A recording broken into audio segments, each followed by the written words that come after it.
One of the great challenges that we see to religion and to Christianity in particular is that of the experience of evil and suffering in the world. And perhaps no modern philosopher has articulated that challenge better than Friedrich Nietzsche.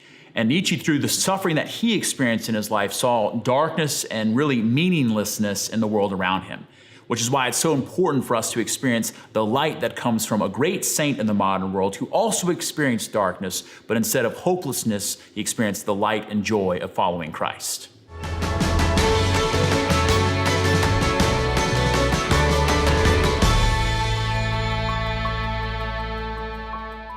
From his very earliest days, the life of St. John Paul II was marked by suffering and loss. The loss of his mother when he was very young, the loss of his older brother whom he adored, and his father when he was a young man.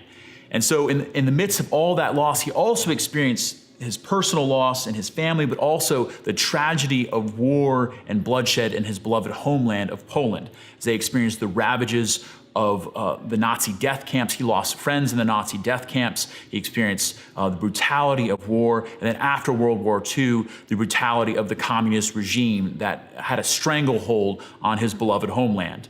His response to that evil speaks to the truth and power and difference that Christianity makes. Because he could have responded with hopelessness, he could have responded with rage and anger and hatred, and instead he responded seeing the cross of Jesus Christ, where God takes on suffering upon himself as the source of hope and the source of life. And because of that, the life of John Paul II has been called by many a testimony, a witness to hope.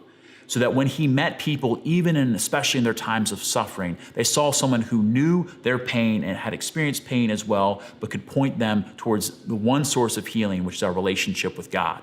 There came a very critical moment in his own life when he was Pope, when a hired assassin, hitman, professional killer shot him several times in St. Peter's Square, a man named Ali Akka. And after his slow and laborious and very painful recovery, John Paul II went and visited his attacker, visited his would-be killer.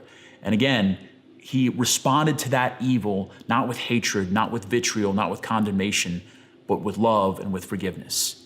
And that moment is a testimony to each one of us of how does a saint, how does a follower of Jesus respond to pain and suffering?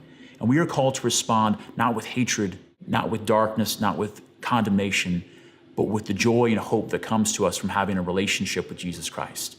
That is the testimony and the life and the witness of a modern day saint, St. John Paul II. And that is the testimony and the witness that God wants for your life and for my life. As we experience suffering, that we can turn that suffering into a place of hope and experience God's glory.